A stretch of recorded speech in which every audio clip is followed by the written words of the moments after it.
Cuando me dijeron que a las afueras de Moclinejo existía un lugar conocido como la Olla de los Muertos, la intuición me dijo que detrás de ese nombre tenía que existir alguna historia de misterio. Y tanto que existía. Ese rincón a las afueras de la villa es un enclave donde durante la Reconquista se produjo una terrible batalla. Los espíritus de aquellos cristianos y árabes que fallecieron en ese lugar parece que se siguen manifestando. Bienvenidos a Málaga Misteriosa. Les habla José Manuel Frías. Comenzamos.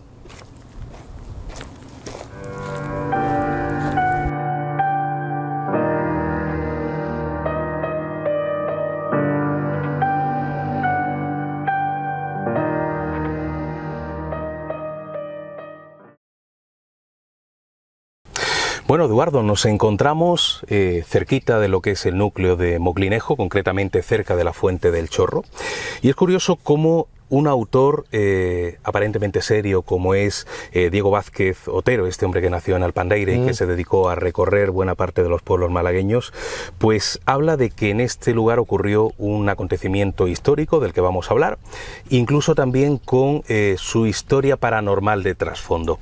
Esto tiene que ver con una época, la de la Reconquista, o cercana a la Reconquista, y nos encontramos con personajes como Mulay Hacén, como el Zagal. Exactamente de qué tipo de conflicto bélico estamos hablando, que supuestamente ocurre en el lugar en el que nos encontramos o muy cerca de este lugar.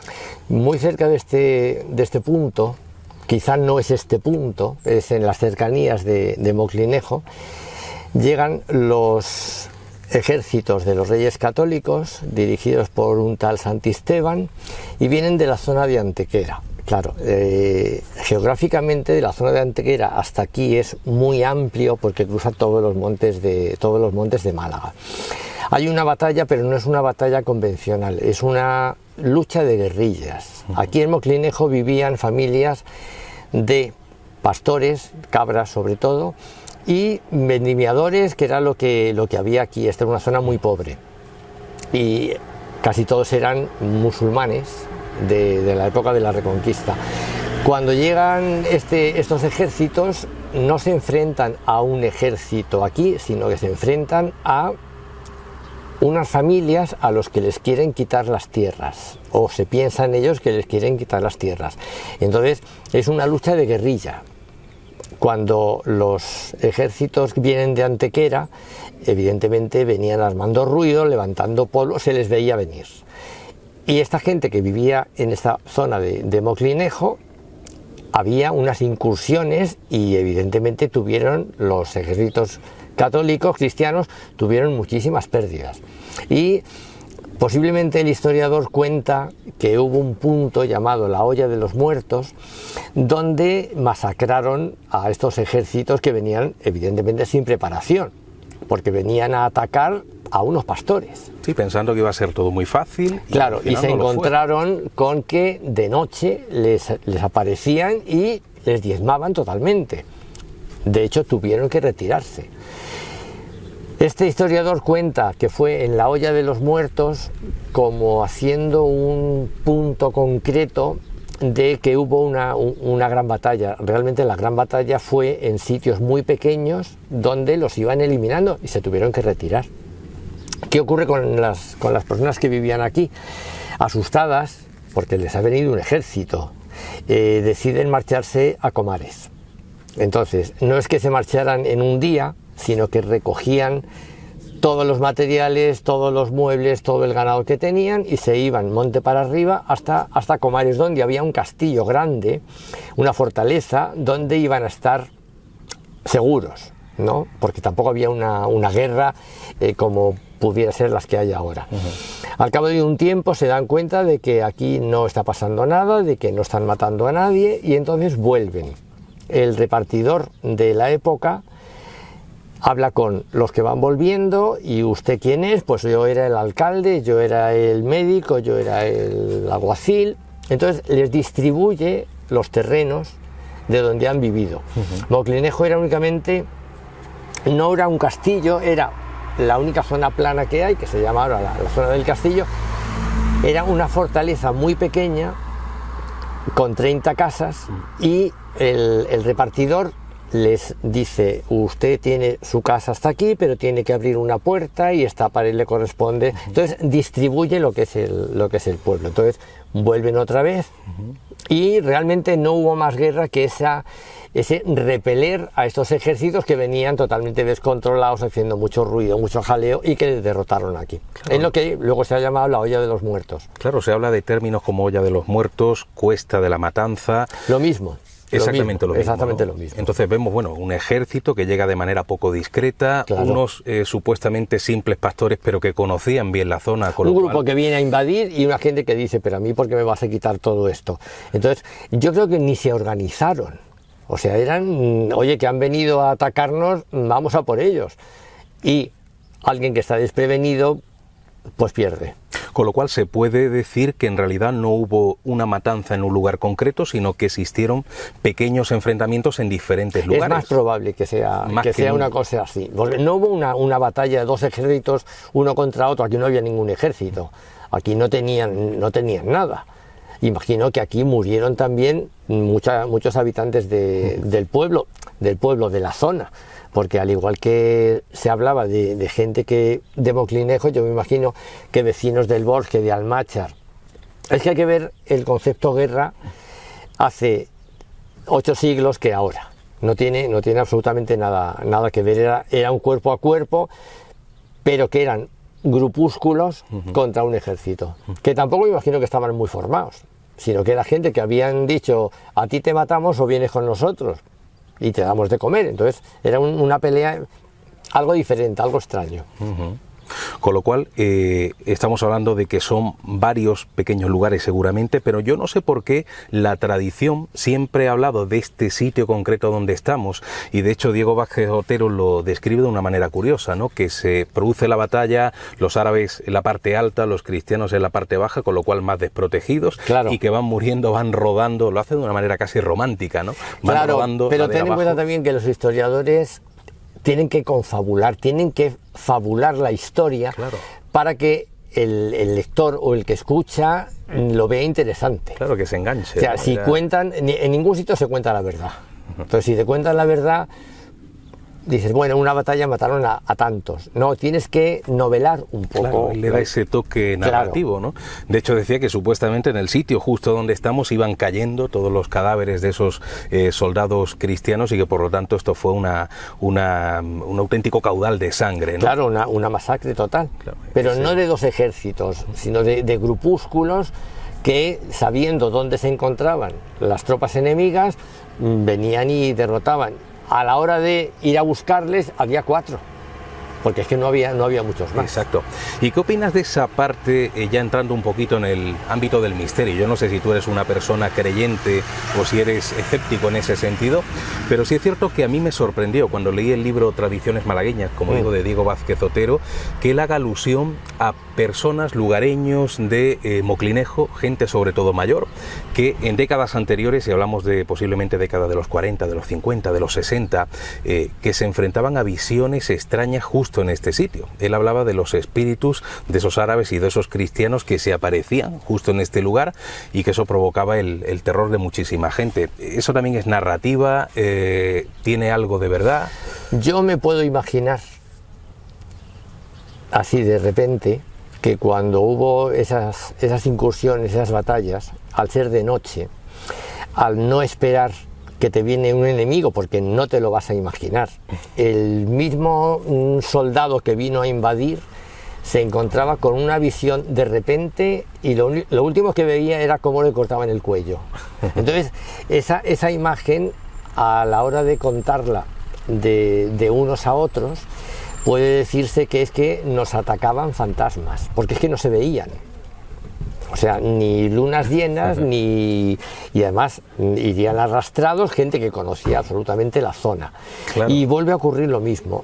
Yo te cuento una historia, pero te la novelo, y tú la vas a contar al siguiente, y ya le estás diciendo: es que les atacaron los fantasmas. Y el tercero que lo va a contar va a decir: es que me parece que hasta aporta he visto algo más. Exactamente, es un poco así. La historia se conforma así. No hay datos específicos que digan: la olla está aquí, hubo tantos muertos.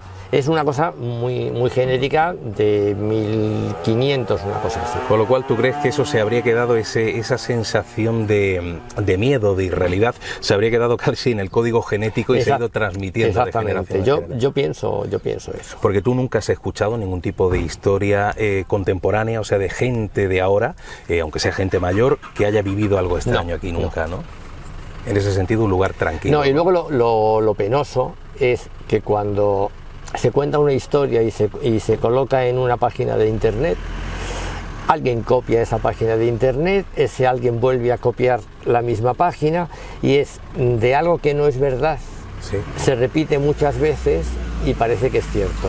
Entonces, yo siempre creo que hay que contrastar mucho cualquier tipo de información, sea de antes o sea de ahora. Que es bonito contar la batalla de la olla de los muertos y que se puede sacar algún beneficio. Sí, bueno, pues hay que dejarlo también, pero hay que darnos cuenta de que no todo es cierto y que hay mucha fabulación, y es lo bonito también. Desde Moclinejo damos el salto a otra encantadora villa, El Borje, donde hace algunas décadas un señor completamente anticlerical tuvo un curioso encuentro con una imagen de Jesús de Nazaret durante una Semana Santa.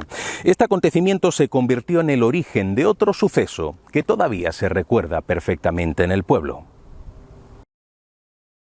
Bueno, pues hay una leyenda que yo llevo conociendo de toda la vida, de escucharlo de niños, de las personas mayores, como es normal en estos pueblos, pues siempre se cuentan leyendas e historias que parecen, bueno, algo extrañas o algo raras.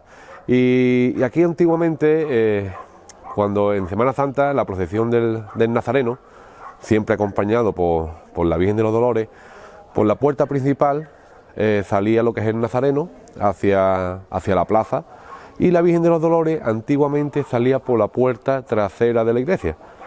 Y entonces pues se unían en el centro de la plaza. Como es normal, pues se metía el sacristán o monaguillo, quien hubiera cuando eso con el párroco, se metía debajo del trono del Nazareno, y a la llegada de la Virgen de los Dolores movía lo que era la mano del Nazareno y bendecía el Nazareno, bendecía a la Virgen de los Dolores. Y cuenta la leyenda que una vez de esa, pues una persona dijo a viva voz, pues no se le cayera la mano al Nazareno. Y bueno, pues eso quedó ahí. Lo que ya a la gente le extrañó y se unió, creyendo que era ya a causa de este hombre decirle al Nazareno que se le cayera la mano, pues tuvo un niño y nació manco.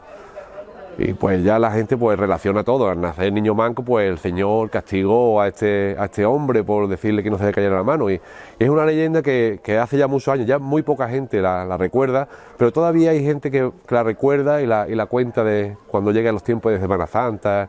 Y es una historia, pues bueno, es otra más, un mito que hay en este pueblo. Por último, es el momento de trazar un singular bestiario donde cabe de todo. Chivos fantasmas, espíritus de lavanderas, santones, seres monstruosos, milagros. Y es que en El Borje hay cabida para todo. Bueno, José Antonio, aquí en El Borje, donde nos encontramos, concretamente en un rincón muy especial, que es esta casa del bandolero, del Vizco del Borje, me gustaría hablar de algunas historias que tienen relación con el mundo del misterio, de las leyendas, las tradiciones, que todavía se conservan, ¿no? Algunas se están perdiendo, pero otras, por suerte, se conservan. Y hay una que es muy típica en muchos municipios malagueños, que es esa que nos habla del chivo fantasma o del chivo encantado. Aquí, ¿cómo se plantea esa historia? Porque dependiendo en el lugar donde se haga, pues hay como condimentos o ingredientes diferentes, ¿no? Sí, bueno, aquí se cuenta de que en una parte del pueblo se llama El Río, la Boca de la Charata, bueno, en una curva que hay ahí también, en Las Perillas, otro nombre de un término que hay ahí en el río, pues creo que salía siempre este misterio del chivo y tal, y entonces uno que iba a ver la novia una noche, pues llevaba un capacho y de los antiguos, y en el capacho notó que pesaba mucho y que cada vez pesaba más, y cuando ya venía aquí cerca del pueblo, pues miró a ver qué había en el capacho, un poco asombrado, y una cabeza de chivo, un chivo, pues le enseñó y dijo: mira los dientes que tengo. Entonces, claro, él soltó el capacho, salió corriendo y bueno, estuvo varios días enfermo, claro, con ese susto y ese temor, y lo contó aquí en el pueblo y tal. Bueno, esa es una cosa que yo siempre le he escuchado, es una historia desde niño. No sé si sería para asustar a quien pasaba por allí o... Claro, aquí había muchas cosas así y luego bueno, se descubrían de que eran gente o propietarios que no querían que pasaran por su parcela o no querían que le robaran la breva o los higos, los productos que tenían en claro, un tiempo que había mucha hambre, y se inventaban fantasmas, se inventaban esos bulos de que había ciertos personajes en una época, claro, de total desconocimiento e ignorancia, y que la gente pues creían en esos fantasmas, como se decía, o en esa... Era una manera de estigmatizar determinados lugares para que nadie fuera a ese sitio, sí, ¿verdad? Sí, ese es muy parecido al que me comentaba fuera de cámara de el orangután, sí, cierto, el famoso orangután, sí, que salió en Santo Peter. Entonces después se descubrió, al tiempo después, de que era simplemente un propietario que no querían que bueno, fueran allí a coger su fruta, y también parece que algún tema de faldas que había por medio también. Claro, pero lo curioso es que esa historia del orangután o el aragután, como le decían aquí, dio pie a una letra, no sé si de carnaval o... Sí. Hay todo una especie casi de poesía, ¿no? Sí, sí, aquello fue muy famoso en aquellos años. Incluso en un baile alguien se vistió con una piel de cabra y tal. Entonces, en un baile que había de los antiguos, de baile de la rueda y tal, donde habían mujeres, habían hombres, pues en un cortijo de allí de Santo Peter, del término del Borges, pues alguien se vistió de piel de cabra y tal, y hizo una máscara, parecía un orangután, y entonces se escondió, pagaron la luz y él fue, y la gente que iba tocándolo, pues claro, aquí está el orangután, ¿no? Sí. Y todo el mundo chillando, y aquello hubo un escándalo muy grande, y después pues le sacaron esa canción que dice algunos poetas del pueblo en una cancioncilla del carnaval.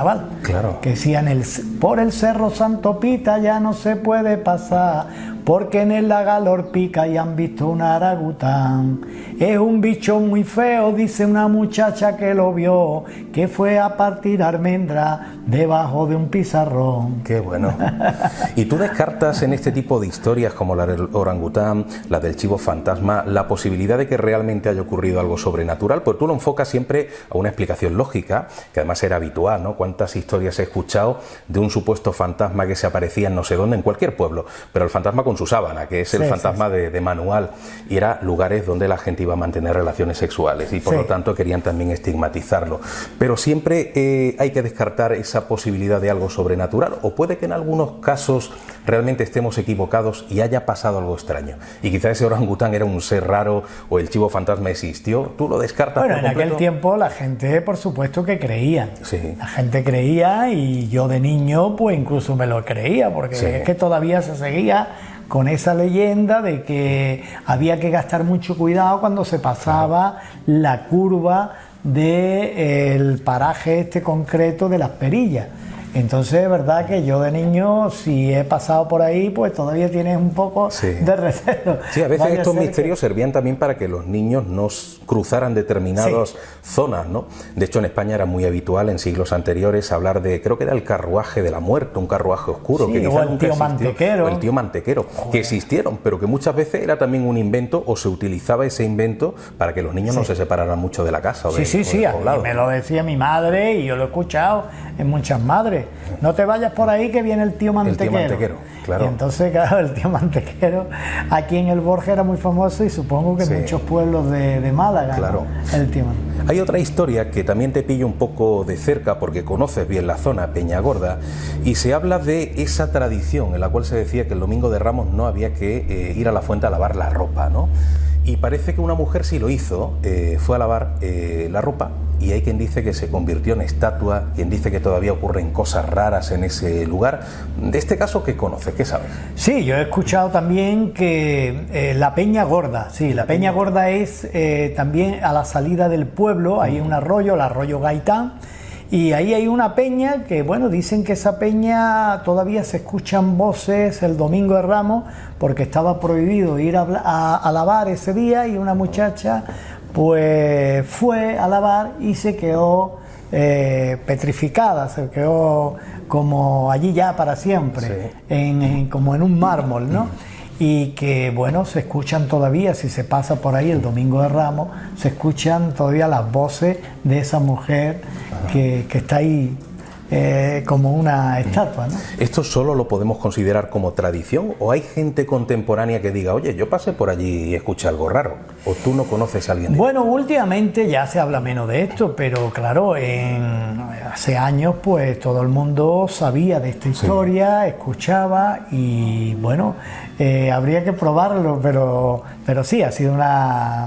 Si le preguntas a cualquier persona mayor de aquí, te va a contar esa historia. Y suelen creer de que eso era así, sí, las personas mayores que creen todavía eso. Claro. Creen que pasó. Hay otra historia muy común también con otros municipios. Aquí lo hemos reflejado en la figura de San Gabriel, aunque en otros lugares son otras imágenes de un Cristo, de una Virgen, que al parecer fue robado por gente de otro municipio, y de pronto la figura empieza a cobrar un peso, vamos a decir en este sentido, y no pudo ser trasladada a ese otro municipio. Sí, es una historia muy común en muchos pueblos. Aquí, además, con la rivalidad que hay, o que ha habido durante siglos con el pueblo de Almarcha, todavía, bueno, pues ese mito, esa historia coge más interés, porque aquí estamos a 2 kilómetros de Almarcha, bueno, en carretera, en línea recta a 1 kilómetro. Y lo que es aquí, los 5 puentes que divide el río, aunque nuestro término llega un poco llega más cerca de Almarcha, nuestro término, pero bueno, los 5 puentes, digamos, divide a los 2 pueblos. Y bueno, se cuenta de que los de Almarcha quisieron llevarse el santo de aquí, y ya se hizo muy peso, y que de los 5 puentes no lograban pasar, y entonces tuvieron que otra vez traerlo para acá. Bueno, ellos cuentan casi la historia contraria, pero ¿no? al revés, ¿verdad? Al revés. Claro. Curioso con el Santo Cristo de la Banda Verde, que para ellos pues muy milagroso, y para aquí también. Entonces, bueno, es una historia muy común que la religión pues siempre es una forma de coger también nacionalismo, y como yo llamo, el nacionalismo de vía estrecha, el localismo, ¿no? Sí.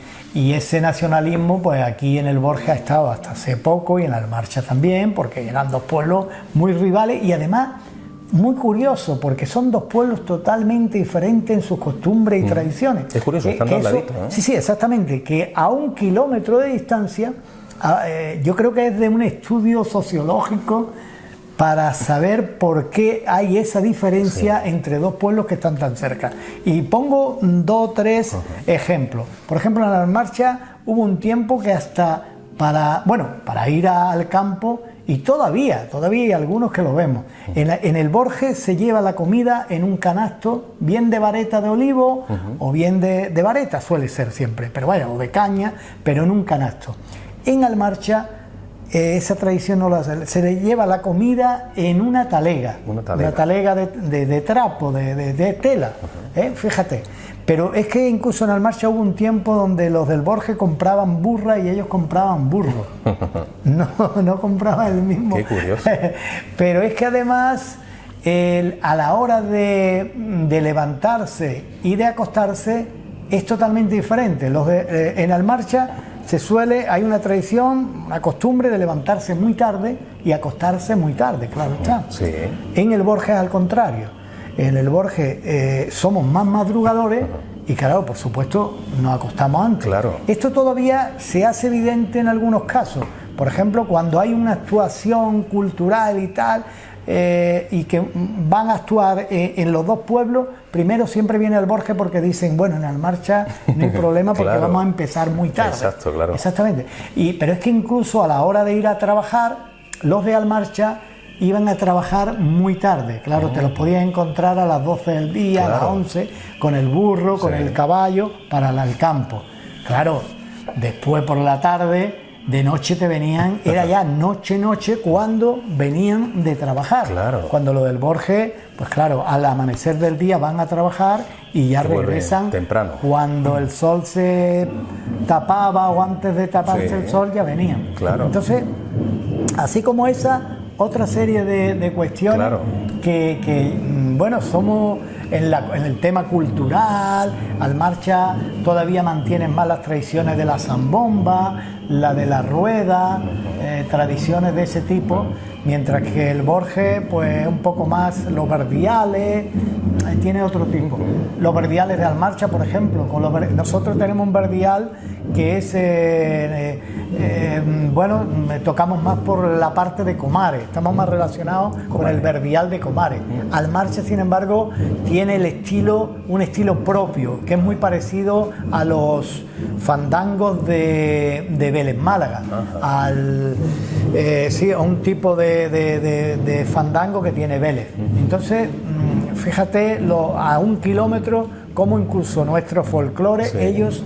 El baile de la rueda y el cante también es distinto. También, ¿no? Nosotros a lo mejor tenemos el estilo este de...